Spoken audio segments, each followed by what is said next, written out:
Mon Auvergne a tant vécu, mon Auvergne a tant vécu.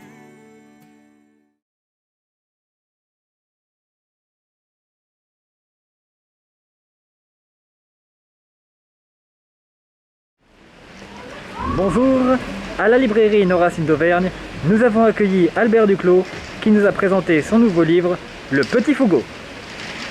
Albert Duclos, bonjour. Bonjour. Vous êtes à la librairie Nos Racines d'Auvergne pour dédicacer votre roman Le Petit Fougueux. Est-ce que vous pouvez commencer par nous le présenter? Eh bien écoutez, ce roman part d'un fait réel. J'avais lu dans le journal de l'Auvergne, la montagne, qu'un couple de paysans âgés qui n'avaient pas d'enfants cherchaient un repreneur pour leur ferme parce qu'ils voulaient s'arrêter, prendre leur retraite et ils ne trouvaient personne. Et dans le même temps, une famille de réfugiés syriens qui étaient savonniers à Alep était arrivée en France et ils avaient été accueillis par une association qui travaille pour justement l'intégration de réfugiés. Et cette association avait eu connaissance de ce couple d'agriculteurs qui cherchaient un repreneur pour leur ferme et ils y ont pensé, ils se sont dit mais pourquoi cette famille de réfugiés qui étaient commerçants à Alep, qui étaient donc travailleurs, qui connaissaient le commerce, ne reprendrait pas cette ferme. Et finalement, ils les ont mis en contact et ils ont réussi à trouver la solution, aussi bien sur le plan financier, parce que ces familles de réfugiés avaient dépensé toutes leurs économies pour pouvoir arriver en France, et puis en même temps pour régler les problèmes administratifs de façon à ce qu'ils puissent obtenir leur statut de réfugié et s'établir dans cette ferme. En quoi cette histoire réelle vous a-t-elle inspiré pour écrire votre roman? Écoutez, moi j'ai toujours été vraiment un petit peu interloqué par ce problème de réfugiés, tous ces gens qui traversent la Méditerranée. Là, ils n'ont pas traversé la Méditerranée, ils ont traversé les Balkans pour arriver chez nous. Ça m'a toujours intéressé et me suis toujours dit qu'un jour, il faudrait quand même que je fasse quelque chose sur le problème de ces gens. Et quand j'ai appris justement qu'une famille de Syriens réfugiés avait repris cette ferme à Saint-Jean-Lachamp. Saint-Jean-Lachamp, c'est un village qui est situé à une vingtaine de kilomètres du Puy-en-Velay. Je me suis dit, mais là, il y a quelque chose. Alors, ce que j'ai fait, j'y suis allé. J'ai rencontré donc les paysans qui avaient cédé leur ferme. J'ai rencontré cette famille. Et puis, je vais commencer l'écriture de mon roman. Et alors, le problème de cette famille, elle s'est bien intégrée dans l'agriculture, tout ça. Elle a appris justement tout ce qu'il fallait concernant la fabrication des fromages du Velay, en particulier l'artisou. Mais elle a été mal acceptée d'une partie de la population. Et puis surtout, l'élément déclencheur, c'est que le fils aîné de cette famille est tombé amoureux d'une fille du village, et ça a été très mal vécu par les autres garçons du village, et en particulier un jeune homme qui avait perdu son père, paysan, qui s'était suicidé. Le troupeau de son père avait été reconnu comme contaminé par l'épizodie, je ne sais pas si vous vous en souvenez, de la vache folle.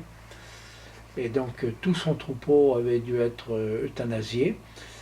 Et il s'était retrouvé sans rien et on l'avait retrouvé un matin pendu dans son étable. Et ça a marqué bien sûr ce garçon. Il s'est laissé entraîner par des petits voyous. Et finalement, c'est le fils aîné de cette famille de réfugiés syriens, et en particulier leur fille aînée, qui ont réussi à lui redonner espoir, à lui redonner goût à la vie. Et il s'est remis au boulot, il a repris la ferme de sa mère, enfin la ferme de son père, quoi. Voilà. Et puis alors, Ils ont vendu leur fromage comme faisaient leurs prédécesseurs. Et alors la fille aînée de la famille syrienne, c'est elle qui avait repris un petit peu l'exploitation, elle a fait une formation à l'ISVT, l'Institut des sciences de la vie et de la terre, au Puy-en-Velay, pour vraiment connaître la maîtrise du fromage. Et puis elle a imaginé donc un nouveau fromage qui s'appelle le Petit Fougo, dont moi-même j'en achète, j'en consomme. Alors Fougo, ça veut dire feu en patois Vélave. Vélave, pays du Velay, le Puy-en-Velay, la Haute-Loire. Voilà. Enfin, pas la Haute-Loire, le Velay. Ça veut dire feu. Et alors le Petit Fougo, ben, tout simplement, c'est le nom du fromage. Et parce que cette femme qui a créé ce fromage, elle ne savait pas trop comment l'appeler. Et alors, la ferme avait une prairie qui s'appelait le Fougo. D'ailleurs, si vous regardez sur le cadastre, la prairie s'appelle le Fougo. Le quartier s'appelle le Fougo. Et donc, elle a appelé son fromage le Petit Fougo. Voilà. D'où le titre du roman. Voilà. Comment décririez-vous le processus qui consiste à romancer un événement réel?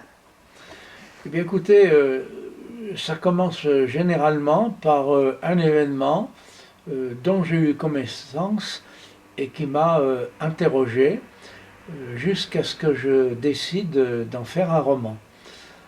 Alors, je ne commence pas à écrire tant que quand je ne connais pas le début de mon roman et tant que je ne connais pas la fin de mon roman. Entre les deux, je vais travailler et chaque mot amène un mot, chaque phrase amène une phrase, chaque événement amène un événement, et c'est comme ça que j'écris mon roman. Mais préalablement à l'écriture, je vais sur place, je regarde vraiment tous les lieux avec la plus grande précision, parfois même je fais des photos pour bien m'en imprégner.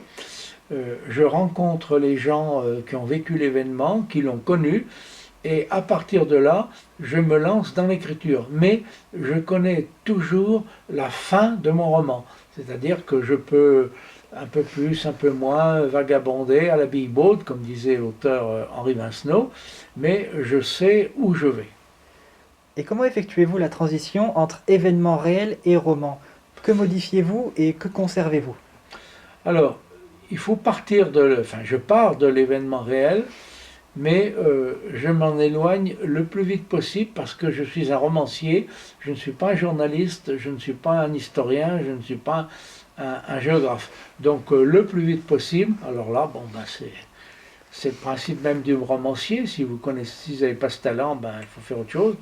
Ben, je laisse mon imagination prendre le dessus.